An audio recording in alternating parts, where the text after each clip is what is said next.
Hi there, this is Parker Glynn-Adey with Math 133 Mail Time. So at the end of our first lecture, you folks handed in a short little letter. I looked at some of them and I noticed that there's many questions that lots of people have in common. So to get into it, will this course be very difficult? 1 to 10. Which number will be the level of difficulty? I would put this course at a solid 7. It's a hard course. When you come to university, you want to do hard things because you become stronger that way. So I'd say that this is about a 7. What type of homework should we be doing in order to stay on track with the course?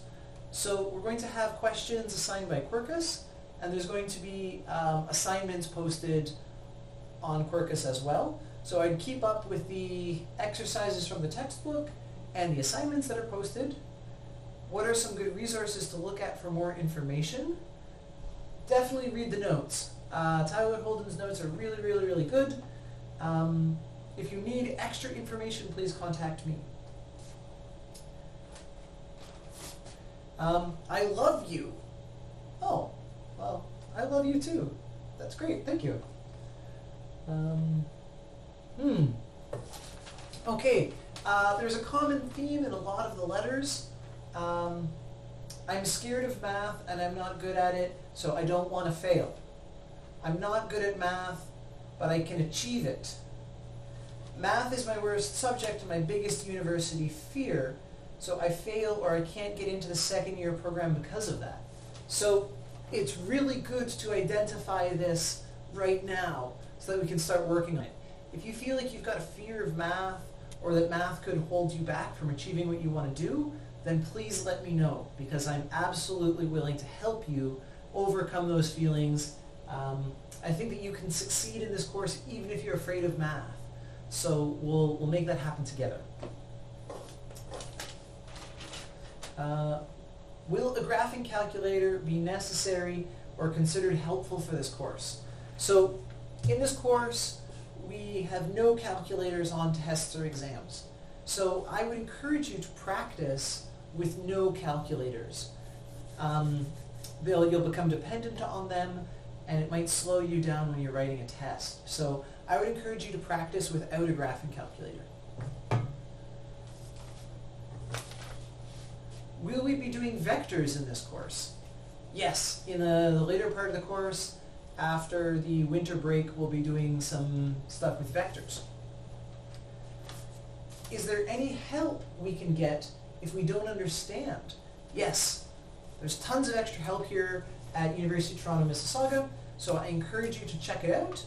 One of the very helpful resources is the Math Learning Center, which is on the second floor of Deerfield Hall. So it's Deerfield 2027.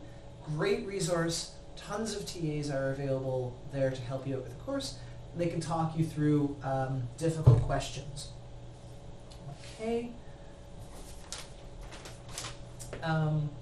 Also related to extra helpful resources, when and where are your office hours is a question that came up.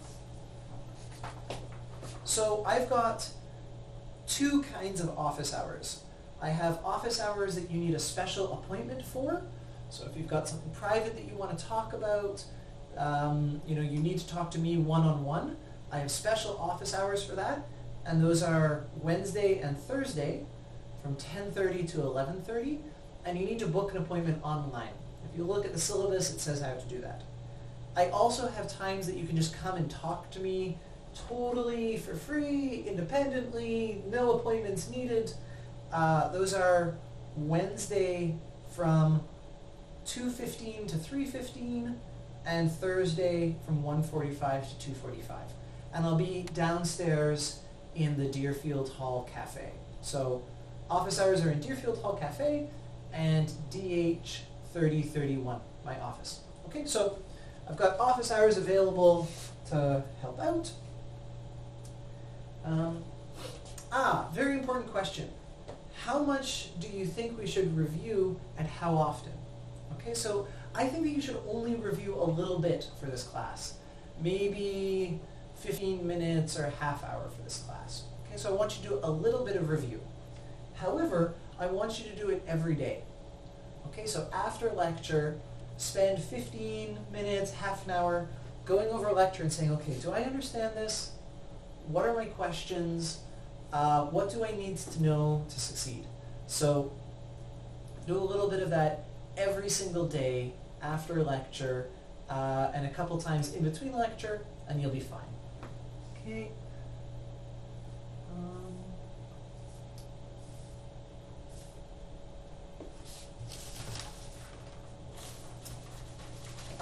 One question, do we have to come to each tutorial? Yes, I would encourage you to go to each tutorial. It's very helpful. You can ask questions of your TAs, so please go to all of your tutorials.